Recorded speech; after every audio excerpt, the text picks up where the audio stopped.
Just on Google. This just took a dark turn. How do we know? Maybe they were at Pompeii. I mean, Mark, Wow. ever since the pod hit #1 in Namibia, I was like, did Mark go on Google and kill a virgin? Working dark. Yeah. #1 in Namibia! And 4 in Kenya. And we're Boom. number 53 in Italy right now, John. Boom! We're crushing it. So And hello, all of our fans. We have done not one Italian horror movie, which is funny. We should. Let's do Zombie 2. But, down. I want some shark fighting. Love that movie. Now, in the beginning of this movie, I want to say I was very impressed with Needy's front kick skills. Now, I know that she was part demon because she survived a bite from a demon, but she front kicked that lady into oblivion. So we didn't know that, though, at the time. Yeah, you're right. So I have a question, John. Before and after, before you knew it. So before you knew that she was had demon powers and after, on the Dolph Lundgren scale of 1 to 10, 1 to 10 front kicks, what would you give the before and after? Dude, they're both 10s because even seeing the movie multiple times, every time she does that and I know it's coming, it still shocks me. Like, that kick is so hard and the editing is so good. It just came out of nowhere. And that lady's just trying to feed her stuff. She's just talking about, like, how one toastum doesn't provide sufficient energy for her activities in the day. And she gets kicked in the face. Because she's a kicker, right? Isn't that what they say she is? It says right there on my file. Kicker. So, Megan, how about this? There's a movie. A remake of Taken. Okay. Where Dolph Lundgren's kidnapped and Amanda Seyfried has to rescue him by front kicking people. What do you think? But it's really a sequel lethal. to Megan's Body because it's this Amanda Seyfried. Yeah. It's Needy. So because we never meet her dad in this movie. So we could, see her. Oh, so she inherited those front kicks genetically. Yeah, and then they got uber powered. It's like Upgrade. Is it nature or is it nurture? Yeah. Or demon? So she never met him, but she knows how to throw high kicks? Or front kicks? Yeah, it's a genetic ability. Wow. Just muscle memory? I mean, she's pretty lethal. She kicks a lady a good 10 feet. Dude, that was like Marvel movie kick in the face. But I do love how, I guess in the director's cut, which I watched both, in the director's cut, it opens with her inside of the institution. You don't really know what's happening to her. But in the regular cut, it's just Megan Fox picking scabs in her room. So I guess they wanted to get, I guess the studio gave them notes that they wanted to get to her first, not introduce a weird thing that made people think with her being in a mental institution. Boy, yeah, I couldn't have imagined them doing it any way other than that director's cut. Yeah, right? Which one did I watch? You watched the regular cut. Oh, okay. Yeah. So in the director's cut, it's more time with her in the the institution. And that's how it opens with her. And then later on, it goes to Megan Fox. They're real big on recreational time here. Yeah. That looked fun, right? They had tennis. What else did they have in there? What's that game that Napoleon Dynamite played? The tetherball. Tetherball. She hits it once and the ball just knocks off and she just has this vacuous look. She's like, I don't believe it. They're trying to keep us numb. But yeah, so did you listen to the commentary too? It was kind of interesting hearing them talk about how they had to cut that down. There are two commentaries. I heard the one that had both the director and the writer together. Yeah. And I really enjoyed that. The director's cut is just her talking during the director's cut scene. So, okay. So only the extra scenes she talks about those. Huh. And then the other one is her. It's Karen Kusama. I said Karen Kusama forever. Karen Kusama and Diablo Cody. Have you watched Invitation, John? Still no. Not because I didn't want to, though. I just still haven't. That's a good one. She directed that as well, 2015. Logan Marshall Green. He's also an Upgrade, Meg. Check it out. Want me to rate, review, and subscribe as well? Yeah, to the Movies from the Flicks podcast. I'll take all the money, Blumhouse. Please pay me. But no, I thought that was pretty interesting that it was originally too long. And they talked about how they had to do a lot of, not a lot, but there's a lot of things that they kind of cut down in this movie and had to change. It's kind of interesting how the testing process was for this movie. And I don't know if you heard about that in the commentary, John. I don't think I recall anything like that. Got it. So what was the story with this process? Well, they just got a ton of notes. So when they screened this movie, I listened to a 30-minute interview with Cody and Megan Fox, And the people that they screened it for were kind of fans of Juno, expecting a Juno experience. And then like 14 to 24-year-old, 17 to 24-year-old guy. And so all the notes they got back were just, I guess Diablo Cody said that one guy wrote like, I want more boobs, but he spelt it BEWBS. And then... On purpose? I guess he just couldn't spell it. And then the Juno fans were mortified that people were getting their throats ripped out and being impaled and the kind of jokes in there, like the Thai food joke. And they were sort of, like, so the testing process wasn't for who they wanted. So they had to cut out, the beginning scenes, and they had to just go right into introducing Megan Fox and that kind of different stuff. So yeah, in the director's cut, they had a lot, they had to excise a lot more of it, kind of character stuff to get the movie going quicker. Or did they exercise it? Oh, the demon? Could she have been exercised? No, I think she was dead. Could you put her on a treadmill and exercise her? Oh, yeah, for sure. I mean, she'd have to probably eat more people faster because she'd run out of energy. So I was a little confused. So when Jennifer is taken by the demon, it even feels weird saying that, right? Because personality-wise, that is Jennifer with an evil filter.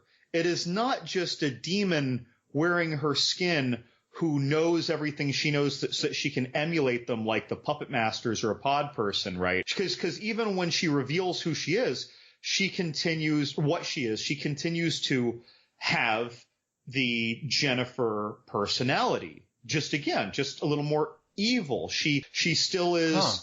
She's still, when Needy kicks her out of the bedroom when she's trying to tell her the whole story, she looks hurt. And, she still has that sensitive side to being rejected by her friend. It's the way that she toys with men seems the same way you think Jennifer would toy with a man when Colin tries to ask her out. Instead of just jumping on the opportunity for prey and just acting it out from there. It's not until Needy says that he seems kind of cute that she turns around and decides to go out with him. Like this is Jennifer turned evil, it seems. Like she was infected with evil, but it's still Jennifer, as opposed to a demon has replaced her, which is kind of how they, wave their hands for a moment and say, but I don't think that she's possessed in the conventional sense that we're so used to in movies. I think that it's almost like a demon and Jennifer were combined. Maybe it's a low-key demon? No, I don't think it's any of that. A low-shoulder demon? I think from all of the articles I read, they seemed kind of confused about this, but I think the best explanation was she was transformed, almost like people are into vampires. So a vampire is still considered a demon. The closest explanation they come up with is succubus, and I think that's another type of transformation, is the best I could read out of all of it. Wait, yeah. Because remember when she's explaining to Needy, she said that, she killed, was his name Ahmed? Yeah. When she kills Ahmed, and then she felt healthy again and full, and then she actually says to Needy, and then I just always knew what I had to do to survive.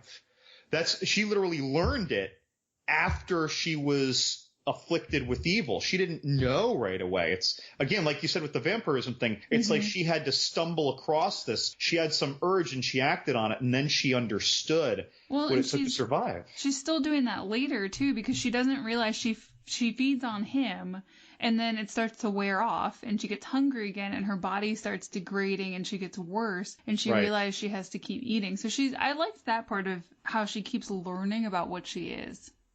Well, and a lot of the whole things, too, with her relationship with Needy and the way that she lures her prey. I realize it goes into a lot of, not classic like harem horror, but just classic tropes. Yes, the evil woman sexually luring a man to his horrific demise. But a lot of it plays off. It made me think a lot of Interview with a Vampire, just without all the hoity-toityness.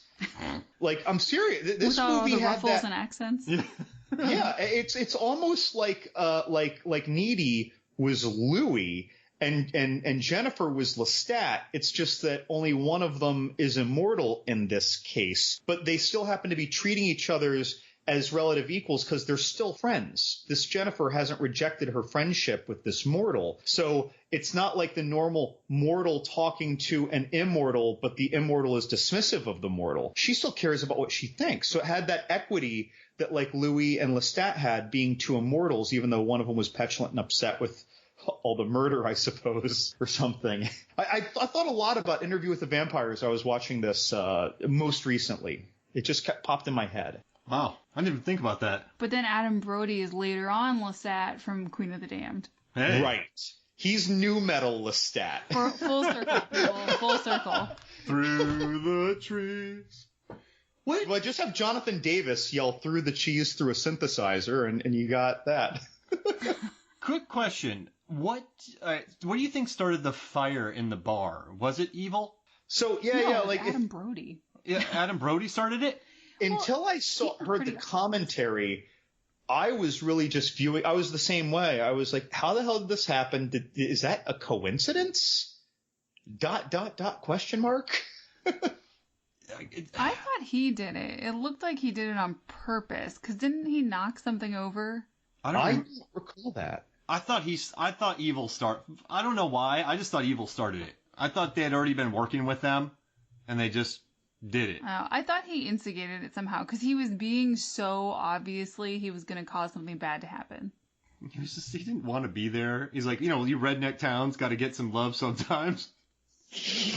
And then he found him later. And he's like, oh, I've been looking all over for you. Yeah, walking around with his drink. Yeah, and he made her chug, right? Mm-hmm. The one thing, I do like that scene, though, when he gets her into the van, because in the beginning of the film, I guess Jennifer had kind of been saying, that's just how I say it as it is, and she kind of was putting on this she's 17 in this movie, right? So she's not an older, mature person, but she kind of put on that air. But in the van, she just looked like a 17-year-old kid. That was another kind of... When she walked up with the shots, she also seemed very childish as well, like appropriately childish as a 17-year-old, if you will. Yeah, the 9/11 shots. There was a Vulture article in 2009 that was hating on the fact that they talked like they made in that one scene they wrote an article saying that the club burned down, which happened to that one concert, and then there was a 9/11 gag in there as well about the shots. And then they just kind of hated on the film. And then they're like, looks like Megan Fox is going to have to go back to cleaning cars for Michael Bay. Oof. And that's where it was in 2009 towards Fox. There was not a lot of nice things in the press to say. And Vulture now is, they police all that stuff. So it's interesting to see how 10 years have changed. Well, and they said that there was also a lot of hate for Diablo Cody. They felt like a lot of her dialogue in Juno was too precious and too cutesy. Yep. So there was this whole bubble of, she's a one-hit wonder, and you combine her with Megan Fox, and it was all just a big joke. This is one of those movies, do you think, Meg, where, I don't know, and John, movies like John Carter, right? Before it came out, people just... were saying it was going to fail. Lone Ranger.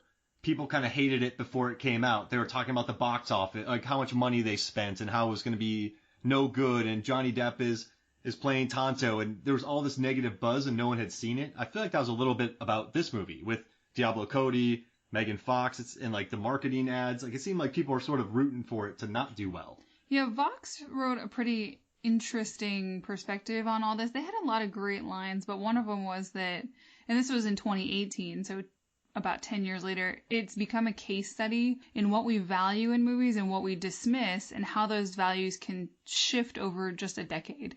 Yeah, it's about right. And, the director and or writer, I don't remember who said it, but in the commentary, they were talking about how so many people thought this was a misogynistic movie as they're watching it. And I understand what they mean exactly, right? When I first saw this, I just went in thinking this was a super high production value cheesy movie before I saw it. Then I'm watching it and, you kind of mentally prepare yourself appropriately. I'm going to go to Outback around the corner and have 4 shots and 2 beers and then go watch this movie. But either way, I still enjoyed it.